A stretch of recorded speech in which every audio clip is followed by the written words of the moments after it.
وہ خود جو فیصلہ کر لے وہ مجھے منظور ہے۔ حضرت سارہ نے کہا کہ میں پناہ مانگتی ہوں اللہ سے۔ بادشاہ حضرت سارہ کے حسن کے بارے میں اپنے درندہ صفت فوجیوں سے آگاہ ہو چکا تھا، اور اس کی نیت جو پہلے ہی خراب تھی اب اس کا ارادہ اور زیادہ برا ہو گیا۔ اب اس نے حکم دیا کہ اس لڑکی کو نہلا دھلا کر لباس فاخرہ پہنا کر میری خلوت گاہ میں لے آؤ۔ بادشاہ ملعون کے حکم کی تعمیل کی گئی۔ جب حضرت سارہ کو تیار کر کے فرعون کی خلوت گاہ میں پہنچا دیا گیا تو آپ وہاں پر اللہ کے حضور عبادت میں مصروف ہو گئیں۔ صحیح بخاری کے حدیث نمبر 2217 میں یہ واقعہ تفصیل سے درج ہے۔ چنانچہ فرعون خلوت گاہ میں پہنچا اور حضرت بی بی سارہ سلام اللہ علیہ کی عبادت ختم ہونے کا انتظار کرنے لگا۔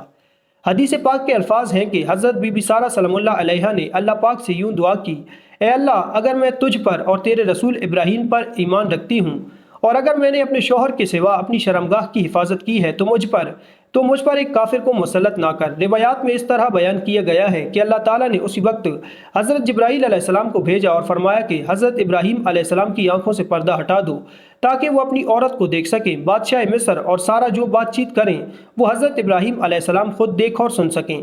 فرعون مصر حضرت سارہ کو اپنی طرف مائل کرنے کی کوشش کرتا رہا پر وہ ہر بار ناکام ٹھہرا۔ پھر اس نے سارہ بی بی کے ساتھ زبردستی کرنا چاہی تو اللہ تعالیٰ کی طرف سے زمین پھٹ گئی اور بادشاہ مصر اپنی رانوں تک زمین کے اندر دھس گیا۔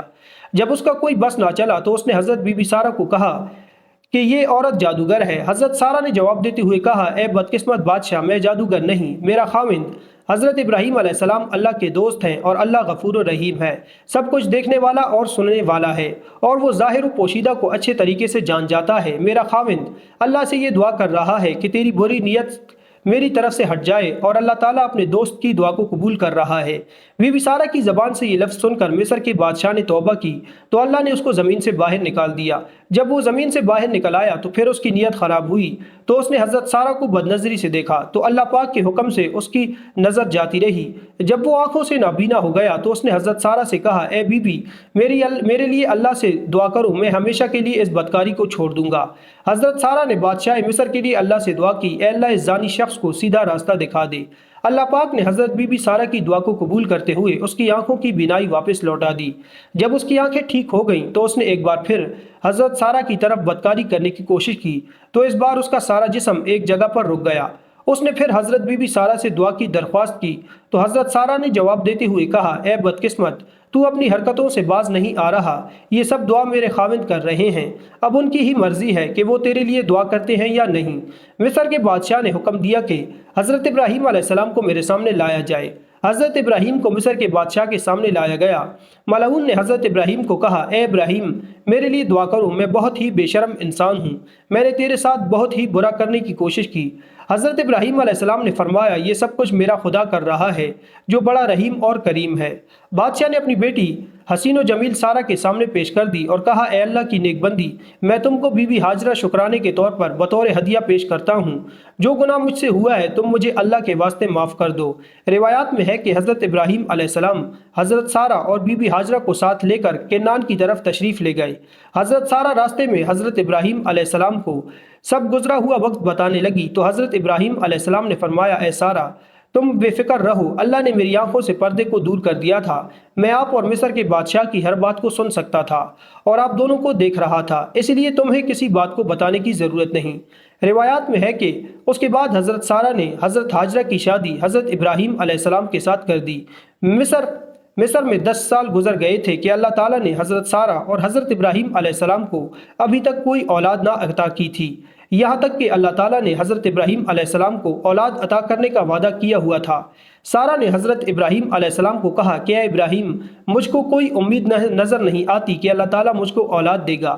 روایات میں ہے کہ حضرت ابراہیم علیہ السلام کی ہاجرہ کے ساتھ شادی کے 1 سال بعد ہی اللہ پاک نے حضرت بی بی ہاجرہ کے بطن سے حضرت اسماعیل کو پیدا کیا، اور جب حضرت ابراہیم علیہ السلام کی عمر 100 سال اور حضرت سارہ کی عمر 90 سال کو پہنچی تو اللہ تعالیٰ نے حضرت سارہ کو بھی ایک بیٹے کی نعمت سے نواز دیا جس کا نام اسحاق علیہ السلام رکھا گیا، جن کا ذکر قرآن پاک میں اس طرح بیان کیا گیا ہے، ہم نے سارہ کو اسحاق کی اور اس کے بعد یعقوب کی خوشخبری دی۔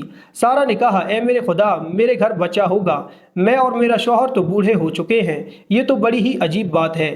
انہوں نے کہا، تم اللہ کی قدرت کو تعجب کرتی ہو، اے اہل بیت، تم اس کی برکتیں اور رحمتیں تم پر اس کی رحمتیں اور برکتیں ہیں۔ روایات میں ہے کہ جب حضرت اسحاق کی اولاد ہوئی تو حضرت اسماعیل علیہ السلام کی عمر تقریباً 13 یا 14 سال تھی۔ کچھ روایات میں حضرت ابراہیم علیہ السلام کی ان شادیوں کے علاوہ 2 اور شادیوں کا ذکر بھی ملتا ہے۔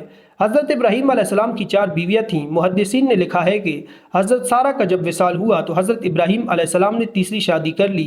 تیسری بیوی کا نام کنتورہ تھا۔ اس بیوی سے حضرت ابراہیم علیہ السلام کو اللہ پاک نے 6 لڑکوں سے نوازا۔ اس کے بعد حضرت ابراہیم علیہ السلام کے نکاح میں ایک اور عورت بھی آئیں جن کا نام حجورہ تھا۔ روایات میں ہے کہ اس عورت کے بدن سے اللہ پاک نے حضرت ابراہیم علیہ السلام کو 7 بیٹوں کی خوشی سے مالا مال کیا تھا۔